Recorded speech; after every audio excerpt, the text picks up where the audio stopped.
SSC public పరీక్షలు July 2020. Spectrum మాదిరి ప్రశ్నపత్రం 3.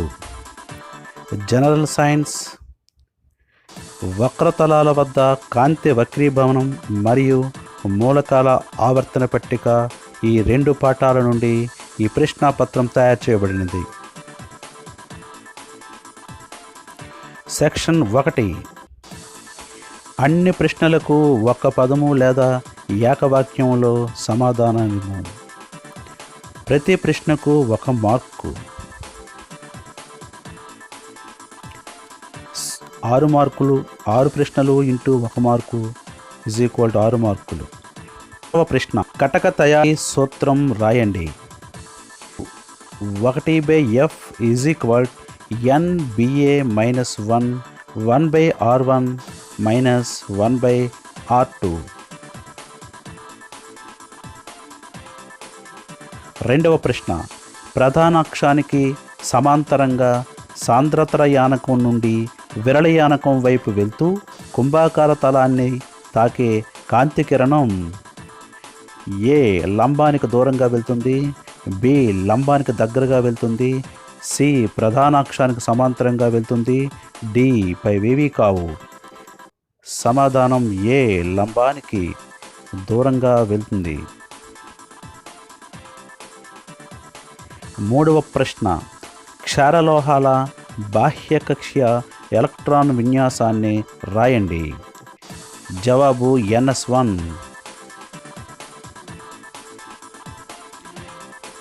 క్రింది వాటిని జతపరిచి సరైన ఆప్షన్ ఎంచుకోండి.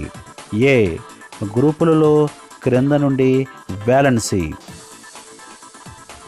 బి పీరియడ్లలో ఎడమ నుండి కుడికి ఎలక్ట్రాన్ ఎఫినిటీ, సి గ్రూపులలో పై నుండి క్రిందకి రుణ విద్యుదాత్మకత.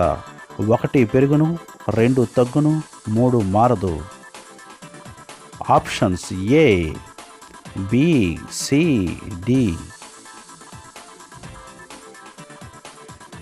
దీనికి సమాధానం డి A3 B2 C1.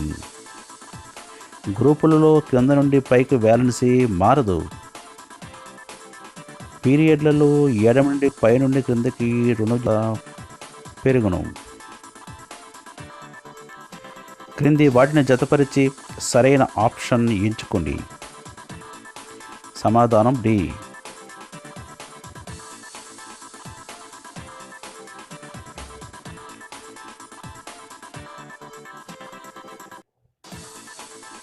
ఐదవ ప్రశ్న మెండలీఫ్ ఆవర్తన నియమం ఈస్ట్ పరమాణు భారం డాష్ పరమాణు సంఖ్య. దీనికి సమాధానం మోస్లే ఆవర్తన నియమము లేదా నవీన ఆవర్తన నియమం.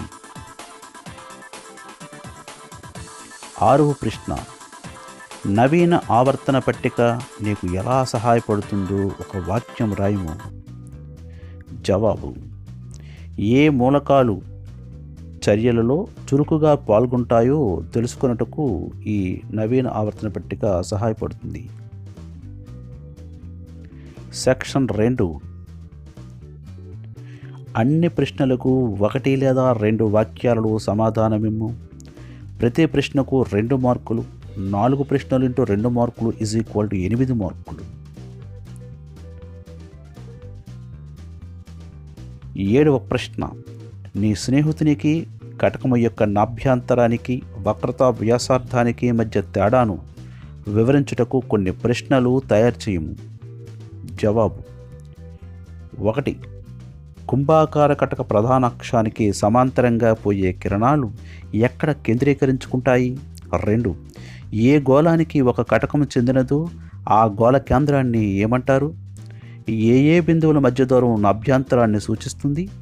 కటక ధ్రువానికి వక్రతల కేంద్రానికి మధ్య దూరాన్ని ఏమంటారు.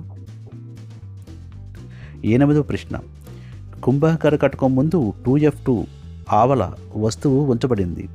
దాని ప్రతిబింబం ఎక్కడ ఏర్పడుతుందో చూపు పటాన్ని గీయండి. జవాబు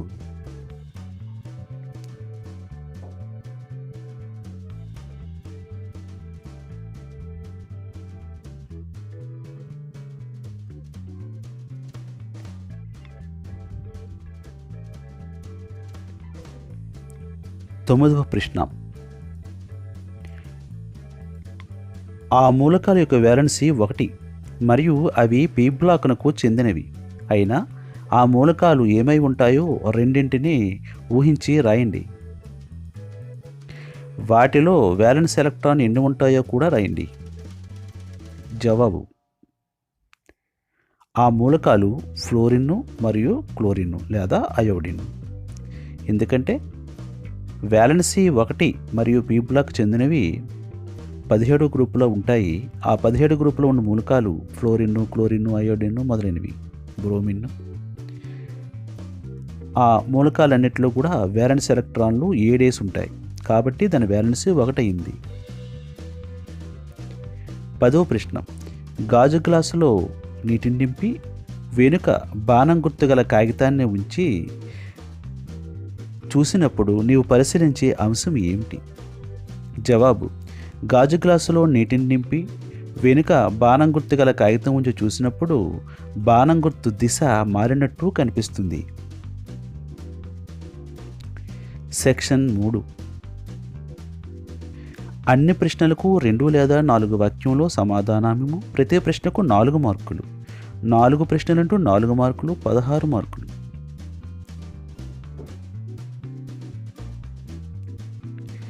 మెండలీఫ్ ఆవర్తన పట్టికలో దాని తయారీలో గల 2 ముఖ్యాంశాలు మరియు 2 పరిమితులు కూడా రాయము. మెండలీఫ్ ఆవర్తన పట్టికలో ముఖ్యాంశాలు, దీనిలో గ్రూపులు, ఉపగ్రూపులు ఉంటాయి. వివరించాలంటే మెండలీఫ్ ఆవర్తన పట్టికలో నిలువు వరుసలు ఉంటాయి, వీటిని గ్రూపులు అంటారు. వీటినే 1 నుండి 8 వరకు రోమన్ సంఖ్యల్లో సూచిస్తారు. ప్రతి గ్రూపు ఏ మరియు బి అనే 2 సబ్ గ్రూపులు లేదా ఉపగ్రూపులుగా విభజింపబడింది. ఏదైనా ఒక గ్రూపులో మూలకాలు అన్నీ ఒకదానికొకటి రసాయన ధర్మాల్లో దగ్గర సంబంధం ఉంటుంది. ఇంకా పీరియడ్ల కింద కూడా విభజింపబడింది. మెండలీఫ్ ఆవర్తన పట్టికలోనే అడ్డు వరుసలను పీరియడ్లు అంటారు. వీటిని 1 నుండి 7 వరకు ఆరబిక్ సంఖ్యలతో సూచించారు. పీరియడ్లో ఉన్న మూలకాలన్నింటిలో ఒకే రకమైన ధర్మాలు పునరావృతం అవుతూ ఉంటాయి.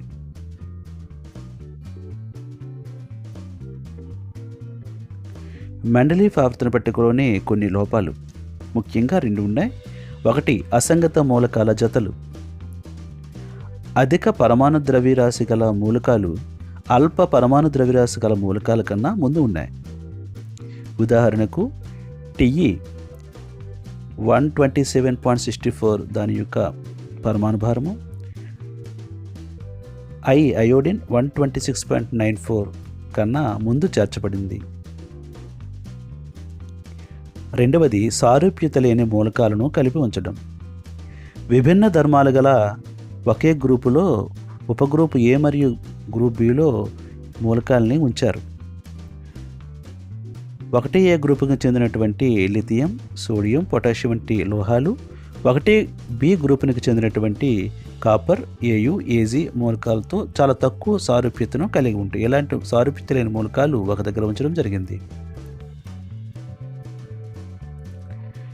12వ ప్రశ్న, ఏ కుంభాకార మరియు పుటాకార కటకాల యొక్క 2 అనువర్తనాలు రాయండి. బి ప్రశ్న, 20 సెంటీమీటర్ల నాభ్యంతరం గల కుంభాకార కటకం ముందు 50 సెంటీమీటర్ల దూరంలో ఉంచిన వస్తువు ప్రతిబింబం ఎక్కడ ఏర్పడుతుంది, దాని లక్షణాలు ఏమిటి రాయండి. జవాబు, ఈ కుంభాకార పుటాకార కటక అనువర్తనాలు కుంభాకార కటకాన్ని దీర్ఘదృష్టి సవరణకు, పుటాకార కటకాన్ని హ్రస్వదృష్టి సవరణకు వినియోగిస్తారు. అంతేకాకుండా టెలిస్కోపులు, మైక్రోస్కోపులు లాంటి స్కోపుల్లో వినియోగిస్తారు. ఇంకా అందులో బి ప్రశ్న, లెక్క.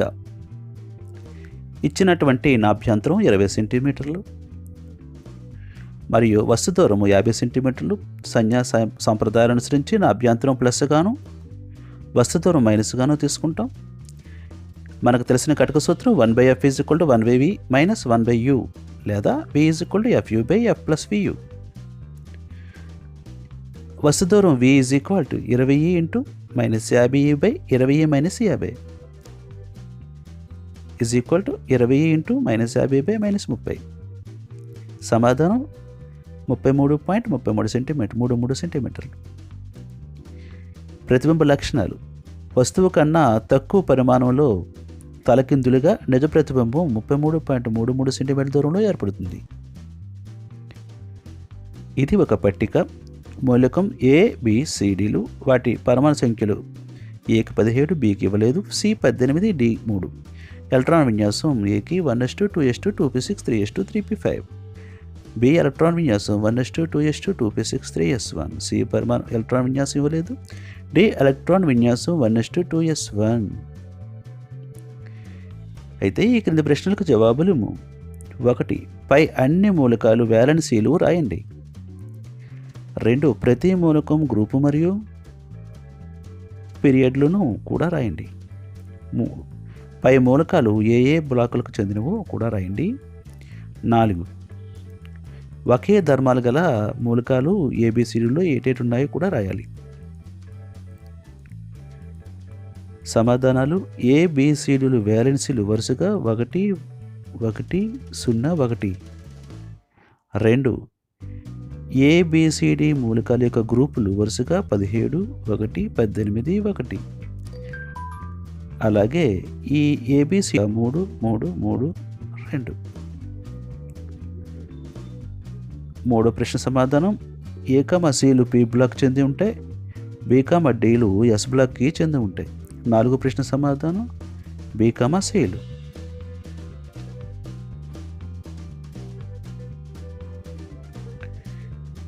ఇక్కడ మనం ఈ పట్టికను వివరిస్తే అన్ని మూలకాల వ్యాలెన్సీలు రాయమని ఇవ్వబడింది. ఏ మూలకం తీసుకుంటే చిట్ట చివరి కక్షలో ఉన్నటువంటి ఎలక్ట్రాన్లు మొత్తము 3s2 3p5లో 7 ఎలక్ట్రాన్లు ఉన్నాయి. అనగా దాని వ్యాలెన్సీ 8 - 7 1 అవుతుంది. అలాగే బి మూలకం తీసుకుంటే చిట్ట చివరి కక్ష ఆర్బిటాలు 3s1, దానిలో ఒకే ఒక ఎలక్ట్రాన్ ఉంది కాబట్టి దాని వ్యాలెన్సీ కూడా 1 అవుతుంది. సి 18, దీని యొక్క వ్యాలెన్సీ చిట్ట చివరి కక్షలో 8 ఎలక్ట్రాన్లు ఉంటాయి కాబట్టి దాని వ్యాలెన్సీ 0 అవుతుంది. డి పరమాణు సంఖ్య 3, దాని ఎలక్ట్రాన్ విన్యాసంలో చిట్ట చివరి ఆర్బిటాల్లో ఒక ఎలక్ట్రాన్ ఉంది కాబట్టి దాని వ్యాలెన్సీ 1 అవుతుంది. రెండో ప్రశ్న: ప్రతి మూలకం గ్రూపు మరియు పీరియడ్లు రాయడం. ఇప్పుడు మనం సింపుల్గా ఎలక్ట్రాన్ విన్యాసం చూసుకుంటే ఏ మూలకం చిట్ట చివరి ఆర్బిటాల్స్ చిట్ట చివరి కక్ష 3s2 3p5 అనగా 3లో ఉన్నది కాబట్టి దాని యొక్క పీరియడ్ 3. గ్రూపును లెక్కించినప్పుడు 3p5 ఉంది కాబట్టి ఈ 5కి మనం D10 SL 2 కలుపుకుంటే మొత్తం 12 + 5 17 అవుతుంది దీని గ్రూపు సంఖ్య. బి మూలకం యొక్క ఎలక్ట్రాన్ విన్యాసం తీసుకుంటే 3s1 ఉంది కాబట్టి ఇది మొదటి గ్రూపునకు చెందినది. అలాగే C18 అనగా ఇది జడవాయు ఎలక్ట్రాన్ విన్యాసం కలిగి ఉంది కాబట్టి దీని తాలూకా గ్రూప్ నెంబరు 18, అలాగే పీరియడ్ నెంబరు మనకి 3 వస్తుంది. అలాగే పరమాణు సంఖ్య 3. ఈ ఎలక్ట్రాన్ విన్యాసాన్ని మనం పరిశీలించినట్టయితే చివరి కక్ష 2 కాబట్టి దీని యొక్క పీరియడ్ సంఖ్య 2 మరియు 2s1కి చెందింది కాబట్టి దీని గ్రూప్ సంఖ్య 1గా మనం తీసుకుంటాం.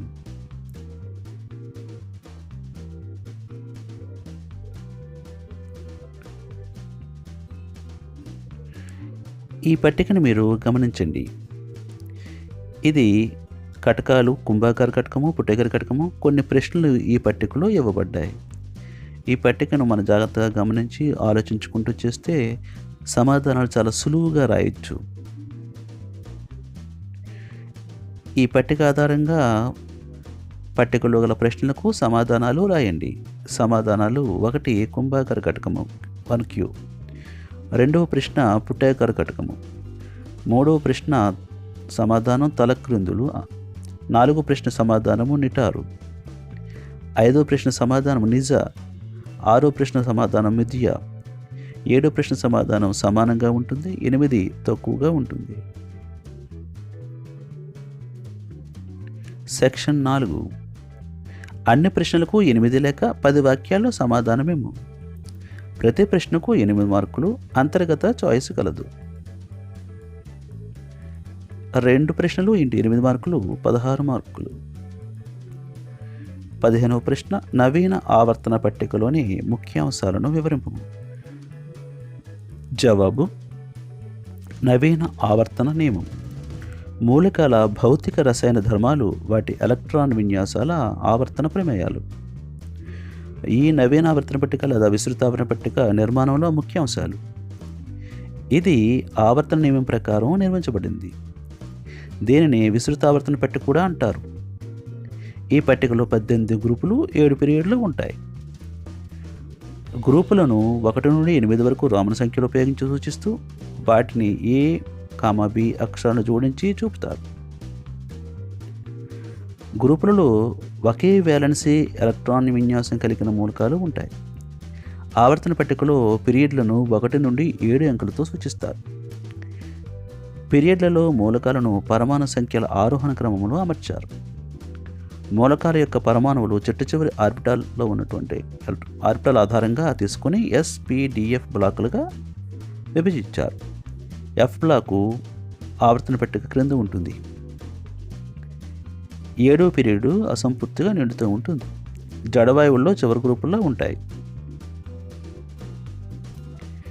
15లోనే మరొక ప్రశ్న, అయనీకరణ శక్తి అనగానేమి, దానిని ప్రభావితం చేసే అంశాలు రాయండి. జవాబు: అయనీకరణ శక్తి అంటే ఏమిటో చూద్దాం. ఏదైనా మూలకం పరమాణు వాయుస్థితిలో ఒంటరిగా ఉన్నప్పుడు దానికి తగినంత శక్తిని అందజేసి బాహ్య కక్షల నుండి చివరి ఎలక్ట్రాన్లను తీసివేయడానికి కావలసినటువంటి ఆ కనీస శక్తిని అయనీకరణ శక్తి అంటారు. అయనీకరణ శక్తిని ప్రభావితం చేసే అంశాలు: 1. కేంద్రక ఆవేశము. కేంద్రకం ఆవేశం ఎక్కువగా ఉన్నప్పుడు అయనీకరణ శక్తి విలువ పెరుగుతుంది. 2. స్క్రీనింగ్ లేదా ఫీల్డింగ్ ఫలితం. కేంద్రకానికి వ్యాలెన్సీ ఎలక్ట్రాన్లకి మధ్య ఉన్నటువంటి కక్షల సంఖ్య పెరిగితే అవి తెరల మాదిరిగా పనిచేస్తాయి. అందువలన వ్యాలెన్సీ ఎలక్ట్రాన్లపై కేంద్రక ఆకర్షణను అడ్డుకుంటాయి. దీన్ని స్క్రీనింగ్ ఫలితం అంటారు. ఈ ఫలితం పెరిగితే అయనీకరణ శక్తి విలువ తగ్గుతుంది. అంటే కేంద్రకానికి చెట్టు చివరి వ్యాలెన్స్ ఎలక్ట్రాన్ల మధ్య కక్షలు ఎక్కువగా ఉంటే స్క్రీనింగ్ ఎఫెక్ట్ ఎక్కువగా ఉండటం వల్ల కేంద్రక ఆకర్షణ శక్తి చివరి ఎలక్ట్రాన్ మీద తక్కువగా ఉంటుంది. కాబట్టి చాలా సులువుగా ఆ చెట్టు చివరి ఎలక్ట్రాన్ తీసేయవచ్చు. కాబట్టి అయనీకరణ శక్తి విలువ తగ్గుతుంది. చొచ్చుకుపోయే స్వభావం. వేర్వేరు ఆర్బిటాలకు ఉండే కేంద్రం వైపు చొచ్చుకుపోయే స్వభావం వేరువేరుగా ఉంటుంది. ఉదాహరణకు 4s కన్నా 4p నుండి ఎలక్ట్రాన్ సులభంగా తొలగించవచ్చు. ఎలక్ట్రాన్ విన్యాసం. ఏదైనా పరమాణువులు పూర్తిగా లేదా సగము నిండిన ఆర్బిటాలు ఉంటే వాటిని ఎలక్ట్రాన్ విన్యాసాలు సాధారణంగా స్థిరమైన ఎలక్ట్రాన్ విన్యాసాలు అంటారు. ఇలా పూర్తిగా లేదా సగం పరమాణువుల నుండి తొలగించడానికి ఎక్కువ శక్తి అవసరం అవుతుంది. నైట్రోజన్లో సగం నిండిన p ఆర్బిటాలు ఉంటాయి. కాబట్టి నైట్రోజన్ అయనీకరణ శక్తి ఆక్సిజన్తో పోలిస్తే ఎక్కువగా ఉంటుంది. 5. పరమాణు వ్యాసార్థం. పరమాణు వ్యాసార్థం పెరిగితే కేంద్రక ఆకర్షణ శక్తి తగ్గుతూ ఉంటుంది. కాబట్టి అయనీకరణ శక్తి కూడా తగ్గుతూ ఉంటుంది.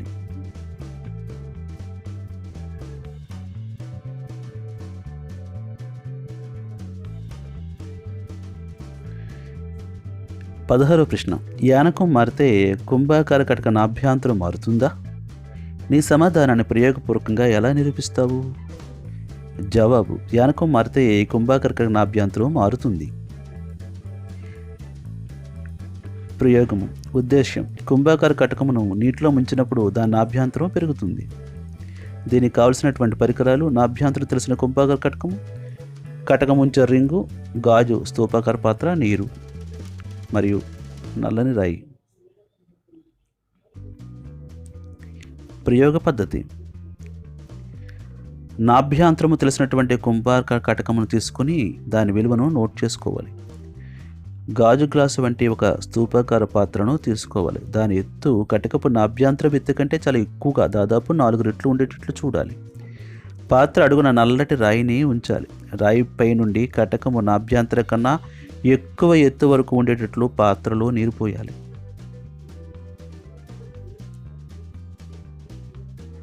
కటకాన్ని నీటి ఉపరితలానికి సమాంతరంగా ఉండేటట్లు నీటిలో కొద్ది లోతు వరకు కటకాన్ని సమాంతరంగా ఉంచుము. రాయి ఉపరితలం నుండి కటకానికి గల దూరం కటక నాభ్యంతరానికి సమానంగా కానీ తక్కువగా కానీ ఉండే విధంగా కటకాన్ని పట్టుకొనము. కటకం గుండా రాయిని చూడుము. రాయిని స్పష్టంగా చూడగలం, కానీ గాలిలో కటకముకు మధ్య దూరం కంటే తక్కువ నాభ్యంతరంలోపే రాయి ప్రతిబింబాన్ని చూడగలిగాం. దీన్ని బట్టి నీటిలో ఉండేటప్పుడు దాని నాభ్యంతరం పెరుగుతుందని తెలుస్తుంది.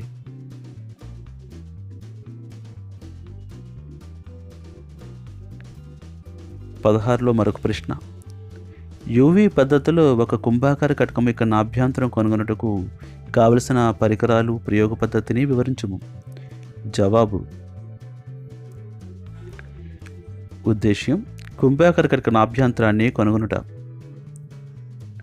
కావలసిన పరికరాలు: వి స్టాండు, కుంభాకార కటకము, మీటర్ స్కేలు, క్రొవ్వొత్తి అనగా వస్తువుగా ఉపయోగిస్తాం క్రొవ్వొత్తి,